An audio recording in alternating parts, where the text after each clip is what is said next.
ತಂಬಾಕು ವಿಷಯದ ವಿರೋಧ ಇದರ ಒಂದು ಸಮಾಜಕ್ಕೆ ಆಗ್ತಕ್ಕಂಥ ನಷ್ಟ ಇದರ ಬಗ್ಗೆ ಮಾತಾಡಕ್ಕೆ ಒಂದು ಅಪಾರ್ಚುನಿಟಿಯನ್ನು ಕೊಟ್ಟಿದ್ದಕ್ಕಾಗಿ ನಾನು ನಮಗೆ ಆಭಾರಿಯಾಗಿರುತ್ತೇನೆ. ಈ ಉದಾಹರಣೆಗೆ ವಿಶ್ವ ತಂಬಾಕು ರಹಿತ ದಿನಾಚರಣೆ ಪ್ರತಿ ವರ್ಷ ವಿಶ್ವದಾದ್ಯಂತ ಮೇ 30ರಂದು ಆಚರಿಸಲಾಗುತ್ತದೆ. ಇದರ ಮುಖ್ಯ ಉದ್ದೇಶ ಏನಂತಂದರೆ ಸರ್ಕಾರ ಆಗಲಿ, ಪ್ರೈವೇಟ್ ಸಂಸ್ಥೆ ಮತ್ತು NGOಗಳಾಗಲಿ, ಸಂಘಗಳಾಗಲಿ, ಸಮಾಜ ಸುಧಾರಕರಾಗಲಿ ತಂಬಾಕು ಸೇವನೆ ಒಂದು ದುಶ್ಚಟ. ತಂಬಾಕಾಗಲಿ, ಬೀಡಿ, ಸಿಗರೇಟ್, ಚಿರಾ, ಗುಟ್ಕಾ ಇವೆಲ್ಲ ಒಂದೇ ಜಾತಿ ಸೇರ್ತಕ್ಕಂಥ ಒಂದು ದುಶ್ಚಟ. ಮುಖ್ಯವಾಗಿ ನಮಗೆ ನಾವು ಹೇಳೋದೇನೆಂದರೆ, ನಾವು ಬಹಳಷ್ಟು ಕಡೆ ಕೇಳಿರ್ತೀವಿ, sometimes money is lost, nothing is lost, health is lost, something is lost, but character is lost, everything is lost. ಹೌದಾ? ಅದರಿಂದ ಉಪಯೋಗ ಏನೂ ಇಲ್ಲ, ಜೀರೋ. ಅದರಿಂದ ಆರೋಗ್ಯಕ್ಕೆ ಆಗ್ತಕ್ಕಂಥ ಹಾನಿ ಬಹಳಷ್ಟು ಪ್ರಕಾರದಲ್ಲಿದೆ. ನಾನು ತಮಗೆ ಸಹ ವಿಸ್ತಾರವಾಗಿ ಅದರ ಬಗ್ಗೆ ಹೇಳಕ್ ಇಷ್ಟಪಡ್ತಾ ಇದ್ದೀನಿ. ತಾವು ಕೇಳಿ, ಹಾಗೆ ಒಂದು ಕಿವಿಯಿಂದ ಕೇಳಿ ಒಂದು ಕಿವಿಯಿಂದ ಬಿಡೋದಲ್ಲ, ಫಾಲೋ ಮಾಡಬೇಕು. ನೋಡಿ, ಆಲ್ಮೋಸ್ಟ್ ಆಲ್ ಯಂಗ್ ಸ್ಟೂಡೆಂಟ್ಸ್, ಈಗ ನಾವೇನು 16ರಿಂದ 18ವರೆಗೆ ನಾವು ಯಂಗ್ ಸ್ಟಾರ್ಸ್ ಅಂತ ಹೇಳ್ತೀವಿ, ಇದು ಒಂದು ದುಶ್ಚಟ ಸ್ಟಾರ್ಟ್ ಆಗೋದು ಯಂಗ್ ಸ್ಟೇಜಲ್ಲಿ. ನನ್ನ ಪ್ರೀತಿಯ ಸಹೋದರರೇ, ನಾವು ಫಸ್ಟು ನಮ್ಮ ಫ್ರೆಂಡ್ಸ್ ಜೊತೆಲಿದ್ದು ಏನೋ ಒಂದು ಶೋಕಿ, ಟೈಮ್ ಪಾಸ್, ಪಾರ್ಟಿ ಮತ್ತು ಕೆಲವೊಂದು ಕಾರ್ಯಕ್ರಮಗಳಲ್ಲಿ ಮತ್ತು ಕೆಲವೊಂದು ಈಗ ಉದಾಹರಣೆಗೆ ಎಲೆಕ್ಷನ್ ನಡೆದಿರ್ತವೆ, ಏನೋ ಒಂದು ಸೊಸೈಟಿನಲ್ಲಿ ಕಾರ್ಯಕ್ರಮಗಳು ನಡೆದಿರ್ತವೆ. ಆ್ಯಕ್ಚುಲಿ ನೋಡಿದರೆ ಇದು ಒಂದು ಶೋಕಿಯಿಂದ ಚಾಲುವಾಗಿ ಆಮೇಲೆ ರಾಟಿ ಬಿಡುತ್ತೆ. ಅದೇ ಸರಿಯಾಗಿ ಕೇಳಿ, ಸೈಂಟಿಫಿಕ್ ಆಗಿ, ಮೆಡಿಕಲ್ ಆಗಿ ಹೇಳಕ್ಕೆ ಇಷ್ಟಪಡ್ತಾ ಇದ್ದೀನಿ. ಇದೊಂದು ತುಂಬ ಇಂಪಾರ್ಟೆಂಟ್ ಟಾಪಿಕ್ ಇದೆ. ಅದರಲ್ಲಿ ನಿಕೋಟಿನ್ ಅಂತ ಒಂದು ಅಂಶ ಇರುತ್ತೆ. ನಿಕೋಟಿನ್ ರಾಸಾಯನಿಕ, ಕೆಮಿಕಲ್. ಅದೇನು ಮಾಡುತ್ತೆ, ಅದನ್ನು ಉಪಯೋಗ ಮಾಡಿದವರಿಗೆ ನಮಗೆ ಫಿಸಿಕಲ್ ಆಗಿ ಮತ್ತು ಮೆಂಟಲಿ ಆಗಿ ನರ್ವಸ್ ಸಿಸ್ಟಮ್ ಕೂಡ ವೀಕ್ ಮಾಡುತ್ತೆ.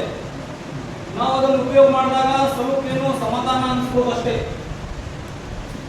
ಆಮೇಲೆ ಅದು ರಾಟಿ ಬಿದ್ದ ಮೇಲೆ ನಿಮಗೆ ಅದು ಬೇಕೇ ಅನಿಸ್ತಿರುತ್ತೆ. ಯಾಕಂದ್ರೆ ಯಾರಾದರೂ ಸ್ಮೋಕ್ ಮಾಡಿದಾಗ ನಮ್ಮ ಬಾಡಿಯಲ್ಲಿ ಡೋಪಮಿನ್ ಅಂತ ರಿಲೀಸ್ ಆಗುತ್ತೆ. ಅವಾಗ ಏನೋ ಸಮಾಧಾನ, ಸುಖಕರ ಜೀವನ ಅಂತ ಅನಿಸುತ್ತೆ. ಬಟ್ ಅದು ರಾಟಿ ಬಿದ್ದ ಮೇಲೆ ನಿಮಗೆ ಅದು ಬೇಕೇ ಅನಿಸುತ್ತೆ. ಬಟ್ ಅದರಿಂದ ಏನೂ ಉಪಯೋಗ ಇಲ್ಲ. ಬಹಳಷ್ಟು ಹಾನಿಗಳು ಅದರ ನಷ್ಟಗಳು ಈ ನೆಕ್ಸ್ಟ್ ನಾನು ಮಾತಾಡಕ್ಕೆ ಇಷ್ಟಪಡ್ತೀನಿ. ದಯವಿಟ್ಟು ಮಿತ್ರರೇ ನೋಡಿ, ಇದರಿಂದ ನೋಡೋಣ ಅಂತ ಹೇಳಿ ಇದೊಂದು ಚಟವನ್ನು ಹಾಕೊಳ್ತೀವಿ. ಆಮೇಲೆ ಅದು ಇಲ್ಲಂದ್ರೆ ಅದೇನೋ ಒಂದು ಬೇಚನೆ ಆಗುತ್ತೆ. ಬಟ್ ಅದರಿಂದ ದೂರ ಇರೋದು ಬಹಳ ಒಳ್ಳೆಯದು. ಇದು ಮುಂದಿನ ದಿನಗಳಲ್ಲಿ ತಮಗೆ ಆರೋಗ್ಯಕರಕ್ಕೆ ಒಳ್ಳೆಯದು ಮತ್ತು ಆರ್ಥಿಕವಾಗಿ ಒಳ್ಳೆಯದು. ಈಗ ಉದಾಹರಣೆ ನಾವು ನಮಗೆ ತಿಳಿಯುವಂತೆ ಸಿಂಪಲ್ ಲ್ಯಾಂಗ್ವೇಜ್ ಅಲ್ಲಿ ತಿಳಿಸಕ್ಕೆ ಇಷ್ಟಪಡ್ತಾ ಇದ್ದೀನಿ. ನೋಡಿ, ಕೆಲವೊಬ್ಬರಿಗೆ ಈಗ ತಂಬಾಕು ಬಳಸುವ ಒಂದು ರಾಟಿ ಬಿತ್ತಂದ್ರೆ, ನೋಡಿ ದೋಸ್ತರೇ, ಫಸ್ಟು ಎಕನಾಮಿಕಲಿ ಹಣ ವೇಸ್ಟು, ಹೌದಾ? ನೆಕ್ಸ್ಟು ಅದು ಮಾಡ್ಬೇಕಂದ್ರೆ ಟೈಮ್ ವೇಸ್ಟು. ಆಮೇಲೆ ಆರೋಗ್ಯಕ್ಕೆ ದುಷ್ಪರಿಣಾಮಗಳು ಆಗೋದು ಚಾಲು ಆಗುತ್ತವೆ. ಆರೋಗ್ಯ ವೇಸ್ಟ್ ಆಗ್ಲಕ್ಕೆ ಚಾಲು ಮಾಡುತ್ತೆ, ಆರೋಗ್ಯ ಹಾಳು ಮಾಡಕ್ಕೆ ಚಾಲು ಆಗುತ್ತೆ. ಆಮೇಲೆ ನೋಡಿ, ಸೊಸೈಟಿನಲ್ಲಿ ಏನು ವ್ಯಾಲ್ಯೂ ಇರುತ್ತೆ, ವ್ಯಾಲ್ಯೂ, ರೆಸ್ಪೆಕ್ಟ್, ಅದನ್ನು ಕೂಡ ನಿಮ್ದು ಕಡಿಮೆ ಆಗಕ್ಕೆ ಚಾಲು ಆಗುತ್ತೆ. ಯಾಕಂದ್ರೆ ನೀವು ಫ್ರೆಂಡ್ಶಿಪ್ ಅಲ್ಲಿ ಒಂದೆರಡು ಸರ್ತಿ ಕತ್ತಿ ಮುಚ್ಚಿ ಸೇರ್ಬೋದು, ಬರ್ಬರ್ತಾ ಅದು ಸೊಸೈಟಿನಲ್ಲಿ ಗೊತ್ತೇ ಆಗುತ್ತೆ. ಈಗ ಉದಾಹರಣೆಗೆ ಅದರಿಂದ ದೂರ ಇರ್ತಕ್ಕಂಥ ಸ್ಟೂಡೆಂಟ್ಸ್ ವ್ಯಕ್ತಿಗೆ ಇರ್ತಕ್ಕಂಥ ವ್ಯಾಲ್ಯೂ ಅದನ್ನು ಮಾಡುವ ವ್ಯಕ್ತಿಗೆ ಇರೋದಿಲ್ಲ, ಹೌದಾ? ಅಷ್ಟೇ ಅಲ್ಲ ನೋಡಿ, ಅದು ಮಾಡೋದ್ರಿಂದ ಫಸ್ಟ್ ರೆಸ್ಪಿರೇಟರಿ ಪ್ರಾಬ್ಲಮ್ ಕೇಳುತ್ತೆ. ಮೂಗಿನಿಂದ ಹಿಡಿದು ಬಾಯಿನಿಂದ ಹಿಡಿದು ರೆಸ್ಪಿರೇಟರಿ ಟ್ರಾಕ್, ಲಂಗ್ಸ್, ಅದರಲ್ಲಿ ಇರ್ತಕ್ಕಂಥ ಅಲ್ವಿಲಸ್, ಶಾಕ್ಸ್ ಅಂತ ಹೇಳ್ತೀವಿ. ಅದು ನೀವು ಹೆಂಗಿರೋ ತನಕ ಚೆನ್ನಾಗಿರುತ್ತೆ, ವಯಸ್ಸಾದ್ಮೇಲೆ ಅದು ವೀಕ್ ಆಗೋದು ಚಾಲು ಮಾಡುತ್ತೆ, ಹೌದಾ? ಈಗ ನೀವೇನು ಉಸಿರು ತಗೋತೀರಿ, ಆಕ್ಸಿಜನ್ ತಗೊಳ್ತೀರಿ, ಕಾರ್ಬನ್ ಡೈಆಕ್ಸೈಡ್ ಬಿಡ್ತೀರಿ. ಇದು ಕ್ರಿಯೆ ನಮ್ಮ ರೆಸ್ಪಿರೇಟರಿ ಸಿಸ್ಟಮ್ ಮಾಡುತ್ತಿರುತ್ತೆ, ಗೊತ್ತಲ್ಲ? ಲಂಗ್ಸ್ ಆಗಲಿ, ಅದರಲ್ಲಿ ಇರ್ತಕ್ಕಂಥ ಶಾಕ್ಸ್, ಅಲ್ವಿಲಸ್. ಮುಂದಿನ ದಿನಗಳಲ್ಲಿ ಅದು ನೀವು ತುಂಬಾ ಮಾಡ್ತಾ ಇದ್ರಿ ಅಂತಂದ್ರೆ ಅವು ವೀಕ್ ಆಗ್ತವೆ. ಆಮೇಲೆ ನಿಮಗೆ 40, 45, 50 ವರ್ಷ ಆಗುವ ತನಕ ನಿಮ್ಗೆ ಉಸಿರಾಟ ಪ್ರಾಬ್ಲಮ್ ಖಂಡಿತವಾಗಿ ಬರುತ್ತೆ. ಮತ್ತು ನೀವು ರೋಗ ರೊಕ್ಕ ಕಟ್ಟಿ ಖರೀದಿ ಮಾಡಿದಾಗೆ ಇದು, ಹೌದಾ? ರೊಕ್ಕನೂ ಹಾಳು, ಆಮೇಲೆ ರೋಗಗಳು ಬರ್ತವೆ. ಯಾವ್ಯಾವ ರೋಗ ಕಾಮನ್ ಆಗಿ? TB, ಟ್ಯೂಬರ್ಕ್ಯುಲೋಸಿಸ್, ಹೌದಾ? ಅಸ್ತಮಾ, ಹೌದಾ?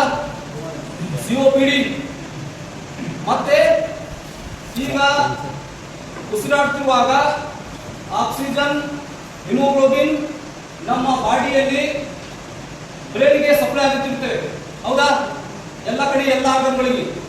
ಅವಾಗ ಹಿಮೋಗ್ಲೋಬಿನ್ ಮಟ್ಟ ಕಡಿಮೆ ಆಗುತ್ತೆ, ಆಗ ಅನಿಮಿಯಾ ಚಾಲು ಆಗುತ್ತೆ. ರಕ್ತದ HbN ಅಂತ ಹೇಳ್ತೀವಿ ನಾವು, ಅದು ಕಡಿಮೆ ಆಗುತ್ತೆ. ಅಷ್ಟೇ ಅಲ್ಲ, ಅದನ್ನು ಮತ್ತು ಬೇರೆ ಕಡೆ ಹೇಳ್ಕೊಂಡು ಹೋಗುತ್ತೆ. BP ಆಗ್ಲಕ್ಕೆ ಚಾಲು ಆಗುತ್ತೆ, ಶುಗರ್ ಆಗ್ಲಕ್ಕೆ ಚಾಲು ಆಗುತ್ತೆ, ಮತ್ತೆ heart problem, lungs problem, kidney problem, liver problem. ಮತ್ತೆ ಆಮೇಲೆ ನಿಮ್ದೇನು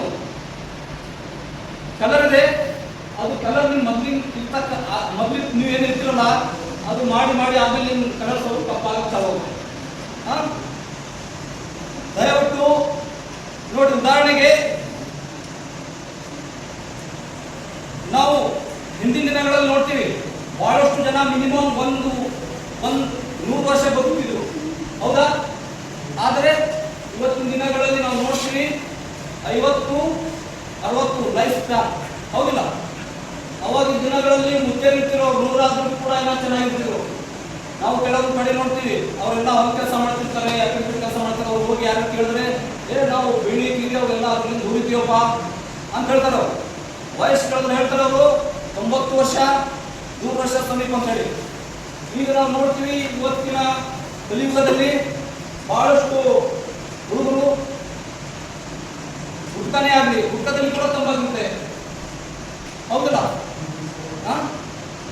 ಬೀಡಿ, ಸಿಗರೇಟ್, ಮತ್ತೆ ಇದ್ರ ಜೊತೆಯಲ್ಲಿ ಮದ್ಯಪಾನ ಕೂಡ ಮಾಡಬಾರ್ದು. ಆಲ್ಮೋಸ್ಟ್ ಆಲ್ ನೋಡಿ ಫ್ರೆಂಡ್ಸ್,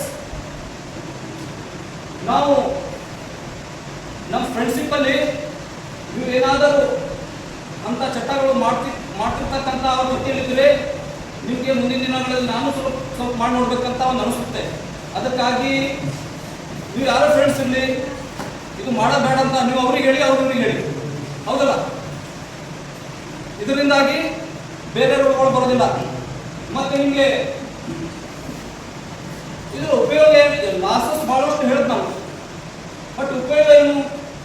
ಆಕ್ಚುಲಿ ನಾನು ಕೂಡ ಕಾಲೇಜಿನಲ್ಲಿ ಓದ್ತಿರುವಾಗ ಒಬ್ಬರು ಉಪನ್ಯಾಸಕರು ಬಂದು ಅದೇ ವಿಶ್ವ ತಂಬಾಕು ರಹಿತ ದಿನಾಚರಣೆ ದಿನ ನನ್ನ ಹಾಗೆ ಅವರು ಕೂಡ ಸ್ಪೀಚ್ ಮಾಡ್ತಾ ಇದ್ರು, ಭಾಷಣ ಹೇಳ್ತಾ ಇದ್ರು.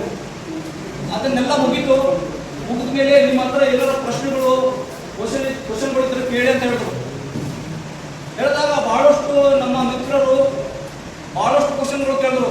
ಅವಾಗ ನನಗೂ ಕೂಡ ಒಂದು ಪ್ರಶ್ನೆ ಹೊಳಿತು. ನಾನು ಕೂಡ ಎದ್ದು ಕೇಳಿದೆ, ಗೊತ್ತೇ ಸರ್, ಮತ್ತು ನೀವು ಇಷ್ಟೆಲ್ಲ ಹೇಳ್ರಿ, ಈ ಬೀಡಿ, ಸಿಗರೇಟ್, ಈ ತಂಬಾಕಿನಿಂದ ಬಹಳಷ್ಟು ಹಾನಿಕರ ಇದೆ, ಆರೋಗ್ಯಕ್ಕಾಗಲಿ ಸಮಾಜಕ್ಕಾಗಲಿ. ಆದರೆ ಇದು ಉಪಯೋಗ ಏನಾರ ಇರ್ಬೋದಲ್ಲ, ಇಲ್ಲಾಂದ್ರೆ ಇದು ಯಾಕೆ ಅಂತ ನಾನು ಕೇಳಿದೆ. ಬಟ್ ಅವರು ಕೂಡ ಅವಾಗ ನನ್ನ ಪ್ರಶ್ನೆಗೆ ಉತ್ತರ ಕೊಡೋಕ್ಕಾಗಲಿಲ್ಲ. ಬಟ್ ಅದು ಜಸ್ಟ್ ಸ್ವಲ್ಪ ಸುತ್ತು ಮಾಡುತ್ತೆ. ನಾನು ಈಗ ಕಾಂಕ್ಲೂಷನ್ ಬರ್ತಾ ಇದ್ದೀನಿ. ದಯವಿಟ್ಟು ತಾವಾಗಲಿ ನಮ್ಮ ಫ್ರೆಂಡ್ಸ್ ಆಗಲಿ ಇದರಿಂದ ತಂಬಾಕಿನಿಂದ ದೂರ ಇರಿ. ತಮ್ಮ ಆರೋಗ್ಯ ಚೆನ್ನಾಗಿಟ್ಕೊಳ್ಳಿ.